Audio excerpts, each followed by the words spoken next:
ఈ ఎంసెట్ లేదా ఎఫ్సెట్‌లో మంచి ర్యాంక్ రాని విద్యార్థులకు బెస్ట్ ఆల్టర్‌నేటివ్ సీఏ కోర్సులు అడ్మిషన్‌లు జరుగుతున్నవి.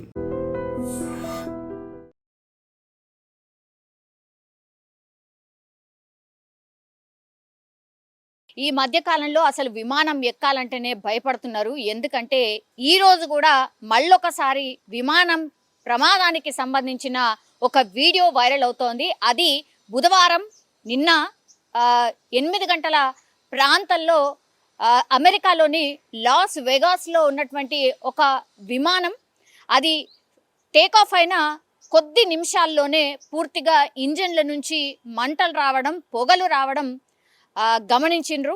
అండ్ అక్కడ సీట్ పక్కన అంటే ఆ వింగ్ దగ్గర ఉన్నటువంటి ప్రయాణికులు ఒక్కసారిగా కేకలు వేయడం, ఆ మంటల్ని చూసినటువంటి వాళ్ళు భయాందోళనకు గురైండ్రు. ఎందుకంటే అహ్మదాబాద్‌లో జరిగినటువంటి సంఘటన ఎవరు కూడా ఇప్పటివరకు మర్చిపోలేదు.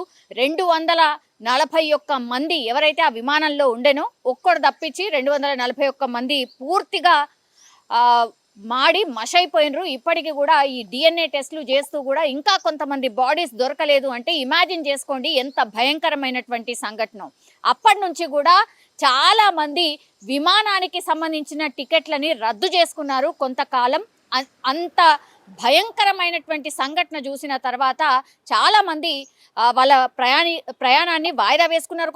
కొంతమంది అయితే పోస్ట్పోన్ చేసుకున్నటువంటి పరిస్థితి. సో ఈ నేపథ్యంలోనే మళ్ళా ఆ రోజు అహ్మదాబాద్‌లో జరిగినటువంటి సంఘటన తర్వాత వరుసగా విమానాల్లో సాంకేతిక లోపాల కారణంగా చాలా విమానాలు అంటే సాంకేతిక సమస్య వల్ల, టెక్నికల్ ప్రాబ్లమ్స్ వల్ల కొన్నైతే రద్దయినాయి. లేదా గాల్లో ఉన్నప్పుడు కొంతమంది అయితే ఆకతాయిలు వాటికి బాంబు బెదిరింపులు చేసిండ్రు. ఇట్లా రకరకాలుగా విమానాలకు సంబంధించిన ఇష్యూసే వరుసగా వచ్చినటువంటి నేపథ్యంలో ఎగైన్ ఇప్పుడు అమెరికాకు సంబంధించిన లాస్ వేగాస్‌లో ఒక విమానంలో జస్ట్ టేక్ ఆఫ్ అయిన కొద్ది నిమిషాల్లోనే మంటలు చెలరేగడం, ఆ తర్వాత ఆ విమానాన్ని సేఫ్గా పైలట్ అగైన్ లాస్ వెగాస్ విమానాశ్రయంలోనే ల్యాండ్ చేయడం కొంత ఉపశమనం కలిగించింది. కానీ అప్పటి వరకు అంటే ఈ గాల్లో కనీసం మళ్ళీ బ్యాక్ వచ్చి ల్యాండ్ అయ్యేంత వరకు 20 నిమిషాలు పట్టిందట. మనకు తెలుసు వరుసగా ఇట్లాంటి ప్రమాదాలు జరుగుతున్నాయి కాబట్టి చాలా మంది విమానం ఎగరగానే ఆ చుట్టుపక్కల ఉన్న వాళ్ళు వీడియో తీయడం అనేది చాలా కామన్గా అలవాటుగా మారిపోయింది. అందులో భాగంగానే ఈరోజు కూడా అట్లాగే అక్కడ పరిసరాల్లో ఉన్నటువంటి వ్యక్తులు వీడియో తీసిండ్రు. ఆ వీడియో తీయడం వల్లనే ఈ ఇన్సిడెంట్ ఇలా జరిగింది అని ప్రపంచానికి తెలిసినటువంటి పరిస్థితి. మనం చూడొచ్చు గాల్లో విమానం ఎగరగానే కొద్దిసేపటికే పూర్తిగా ఒక వింగ్ వైపు నుంచి మంటలు వస్తున్నాయి. ఆ తర్వాత పొగలు కూడా మనం స్పష్టంగా చూడొచ్చు. సో ఆ వింగ్ పక్కన ఉన్న ప్రయాణికులు గట్టిగా కేకలు వేయడంతో వెంటనే ఆ లోపల ఉన్నటువంటి సిబ్బంది ఆ పైలట్కి సమాచారం ఇవ్వడం, వెంటనే మళ్ళా బ్యాక్ వచ్చి లాస్ వెగాస్లోనే అగైన్ ఆ విమానాన్ని సక్సెస్ఫుల్గా ల్యాండ్ చేయడం. పూర్తిగా 153 ప్రయాణికులు అందులో ఉన్నారు. కాకుండా 6 సిబ్బంది నిజంగా ప్రాణాలతో బయటపడినట్టే లెక్క. సో ఇట్లాంటి వరుస ప్రమాదాలు జరిగినప్పుడల్లా ఇప్పుడు అసలు విమానాలు ఎక్కాలంటేనే భయపడిపోతున్నారు. ఒకవైపు అసలు ఎంతవరకు సేఫ్టీ ఉంది? మొన్ననే డీజీసీఏ కూడా ఒకటే చెప్పింది, ఈ విమానాలకు సంబంధించిన ప్రమాణాలు ఏమైతే ఉంటాయో అవి ఏవి కూడా అసలు పట్టించుకోవట్లేదు.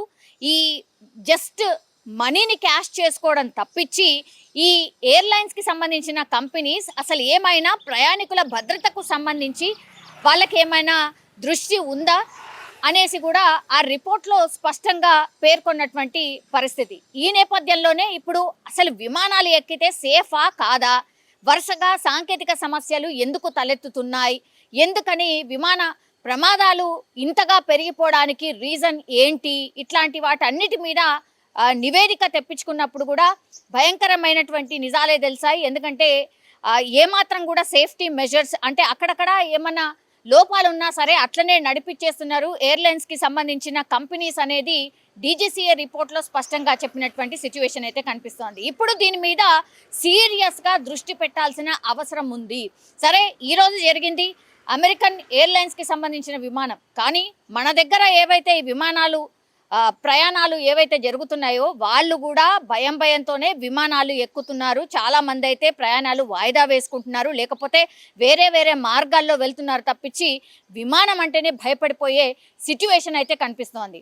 అగైన్ ఒక్కసారి అమెరికాలో జరిగినటువంటి ఈ ఇన్సిడెంట్తో మళ్ళీ ఇంకోసారి అసలు ఏరోప్లేన్ ఎక్కితే సేఫేనా, అసలు బతికి బయట పడతామా అనే క్వశ్చన్ మాత్రం రైజ్ అవుతోంది. నిజంగా ప్రస్తుతం ఉన్నటువంటి సమాజం దేనికి ప్రయారిటీ ఇస్తుంది? ఆర్థిక సంబంధాల చుట్టూ మాత్రమే తిరుగుతోంది. మళ్ళీ ఎన్నికలంగానే చాలా విరక్తి కలుగుతున్నాం. మంచి అనిపిస్తుంది కదా, లేడీస్ కూడా ఛాలెంజింగ్ జాబ్స్ చేసినప్పుడు చాలా బాగుంటది. ట్రాఫిక్ అసిస్టెంట్స్ గా నియమించిన ట్రాన్స్జెండర్స్ అందరితో సాల్యూట్ చేయించుకుంటున్నారు. ఫుడ్ డెలివరీ ఇవ్వటానికి వెళ్ళినటువంటి డెలివరీ బాయ్ అనిల్ పై కళ్ళ ముందు